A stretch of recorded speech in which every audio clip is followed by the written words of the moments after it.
Ayub bag صاحب، جب ہم اس خط کا ذکر کرتے ہیں تو یہ خط جو ہے امریکہ اس کو اون نہیں کر رہا، اس نے ڈکلیئر نہیں کیا کہ ہم نے واقعی یہ خط لکھا ہے، نہ ہی وہ مان رہے ہیں۔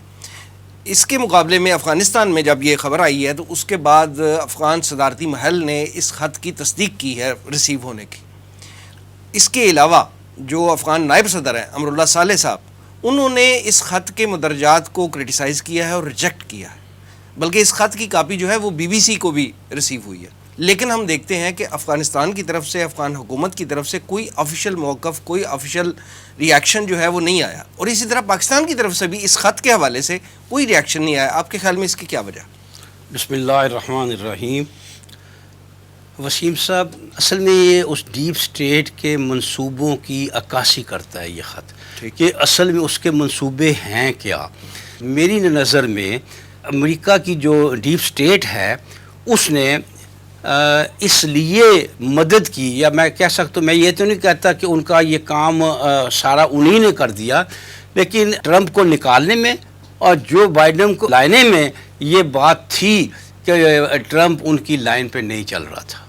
جو ڈیپ سٹیٹ نے لائن دی تھی نا، اس پہ لائن پہ نہیں چل رہا تھا، وہ اس میں تیزی لا رہا تھا، وہ جلد انخلا چاہتا تھا، اور ڈیپ سٹیٹ جو امریکہ کا جو پینٹاگون ہے وہ یہ معاملہ نہیں چاہتا تھا۔ اس لیے میرے خیال میں یہ تبدیلی میں یہ بھی ایک وجہ ہے۔ دیکھیے، اس کا بڑا صاف نظر آ رہا ہے کہ یہ تمام معاملات جو ہیں، یہ دوحہ جو معاہدہ تھا نا، اس کے برعکس معاملات آ رہے ہیں۔ اس میں پہلے بھارت کا کوئی ذکر ہی نہیں تھا، اب بھارت کو اس میں لایا جا رہا ہے، جگہ بدلی جا رہی ہے۔ وہ تو سر یہ ہے نا کہ جو بائیڈن جب نئی حکومت آئی ہے تو انہوں نے آتے ہی کہہ دیا تھا کہ ہم جو دوحہ میں معاہدہ ہوا ہے اس کو ریویزٹ کریں گے، تو وہ تو کر رہے ہیں۔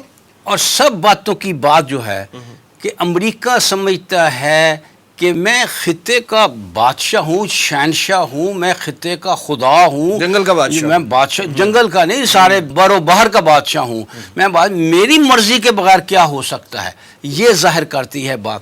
لیکن دیکھیے، یہ بات امریکہ کی کسی حد تک صحیح تھی اس وقت جب امریکہ نے سوویت یونین کو شکست و ریس سے دو چار کیا تھا۔ سوویت یونین ختم ہو گیا تھا، اس کے ٹکڑے ہو گئے تھے، اچھا ویسٹ پہلے ساتھ تھا، چائنا کی ابھی وہ حیثیت نہیں بنی تھی، تو واقعتاً یہ کہا جا سکتا ہے کہ امریکہ واحد طاقت تھی جس کے راستے میں کوئی نہیں آ سکتا تھا۔ اگر محاورتاً کہا جائے تو اس کی مرضی کے بغیر کوئی پتہ نہیں جنبش کر سکتا تھا محاورتاً۔ اصل میں بات یہ ہے کہ امریکہ کے ذہن سے یہ خناس ابھی بھی نہیں نکل رہا، جبکہ ان 20 سالوں میں، گزشتہ 20 سالوں میں اس خطے میں خاص طور پر، میں یہ نہیں کہتا کہ امریکہ سپر پاور نہیں رہا، امریکہ یقیناً اب بھی سپر پاور ہے، لیکن اس خطے میں اس کی طاقت، اس کا اثر و رسوخ وہ نہیں رہا جو آج سے 20 سال پہلے تھا، جس کی بنیاد پہ وہ اپنے آپ کو یہاں کا مالک سمجھتا ہے۔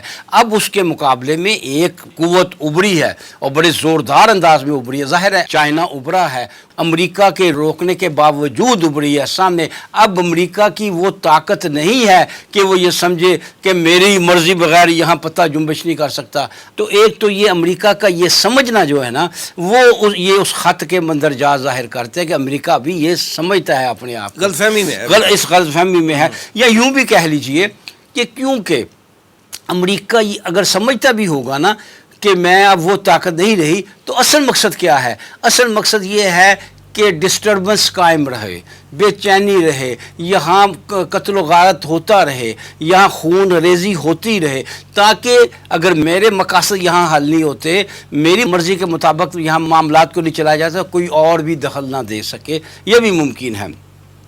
یہ بات ٹھیک ہے کہ اس میں اشرف غنی کو بھی ایک دھمکی دی گئی ہے۔ اشرف غنی بیچارے کو کیا دھمکی دے رہی ہے؟ اس سے تو وہاں سے امریکہ میں بیٹھ کر بغیر اسپیکر لگائے کہیں گے نا ہٹ جاؤ، تو وہ ہٹ جائے گا۔ اس بیچارے کی کیا حیثیت ہے؟ اور وہ اس وقت تو اسٹرانگ اسٹیک ہولڈر بنا ہوا ہے نا، ظاہراً وہ اپنی حیثیت سمجھتا ہے، امریکہ اس سے ظاہر کرواتا ہے۔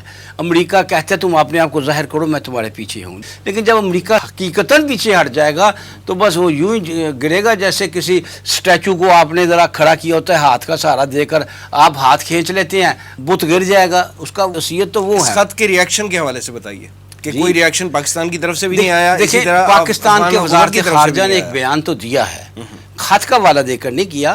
دیکھیے، پاکستان کے سٹیکس کیا ہیں افغانستان میں؟ دو ہیں۔ نمبر 1 یہ ہے کہ یہاں انڈیا کا کوئی دخل نہیں ہونا چاہیے، انڈیا کی کوئی مداخلت نہیں ہونی چاہیے، نمبر 1، اور جو بڑی جائز ہے، بڑی درست ہے۔ دوسرا یہ ہے، وہ پاکستان یہ چاہتا ہے کہ افغانستان میں جو بھی حکومت آئے پرو پاکستان ہو، جس کی بھی ہو، چاہے افغان طالبان کی ہے یا چاہے کسی اور کی ہے، جس کی بھی آئے وہ پرو پاکستان ہو، وہ پرو انڈیا نہ ہو۔ لہذا انہوں نے جو وزارت خارجہ نے جو بیان جاری کیا ہے اس میں خط کا ذکر تو نہیں کیا، لیکن انڈیا کی شرکت پر شدید اعتراض کیا۔ کہا یہ جا رہا ہے کہ زلمے خلیل زاد صاحب کا جو حالیہ دورہ تھا جس میں وہ آرمی چیف سے بھی ملے ہیں، اس میں بھی وہ اسی جو پیس پروسیس وہ لے کے آ رہے ہیں اس کے حوالے سے جو ہے وہ ان کو انہوں نے بریف کیا اور اس کو اعتماد میں لینے کی کوشش کی گئی ہے۔ یہ جو حالیہ ملاقات تھی، کہا یہ جا رہا ہے، آپ کے پاس کیا ہے؟ زلمے خلیل زاد جو ہے وہ کہنے کو تو افغانی ہے، اصل میں وہ امریکیوں سے بڑھ کر امریکی ہے۔ بالکل ٹھیک ہے، ہاں، اس لیے کہ وہ جب وہ ڈیپ اسٹیٹ کی بات ہو رہی تھی کہ جی پہلے مذاکرات کریں، مذاکرات کیے انہوں نے ٹرمپ دور میں، ٹھیک ہے، وہ مذاکرات جب کسی بیل منڈے چڑھنے لگی ہے تو اب انہوں نے کہا جی نہیں، ہم مذاکرات کو دوبارہ اس پہ نظر ثانی کریں گے، تو اب وہ اس کے وکیل بن کے کھڑے ہیں۔ بہرحال وہ اپنے افغان کا، میں سمجھتا ہوں پاکستان اور افغان کے جو نمائندے ہیں، خصوصی نمائندے، وہ تو رول ادا کر رہے ہیں اپنا۔ میں سمجھتا ہوں اصل میں وہ ڈیپ اسٹیٹ کا نمائندہ ہے، اور جس طرح وہ کہتی ہے اس طرح، اس لیے کوئی فرق واقع نہیں ہوا ٹرمپ کے جانے سے یا جو بائیڈن کے آنے سے خلیل زاد کی حیثیت میں، اور اصل میں وہ امریکیوں کا یا یہودیوں کا اس کو مفاد عزیز ہے، اس کے مطابق وہ چلتے، اس سے کوئی فرق نہیں پڑتا کہ ٹرمپ ہے یا بائیڈن ہے۔ لہٰذا میں سمجھتا ہوں یہاں آپ ایک بات کو اور خیال رکھیں، یہاں مختلف خفیہ ایجنسیاں بہت کام کر رہی ہیں، را ہے، CIA ہے، موساد ہے، یہ بھی بہت کام کر رہی ہیں اور معاملات کو امریکہ اور اسرائیل کے حوالے سے آگے بڑھانا چاہتی ہیں۔ اس لیے انڈیا کو آگے کرنے کی کوشش کی جا رہی ہے، انڈیا کو شامل کرنے کی کوشش کی جا رہی ہے۔ لہذا میں سمجھتا ہوں کہ اس خط کا مقصد تو یہ ہے کہ معاملہ امن کی طرف نہیں جائے گا۔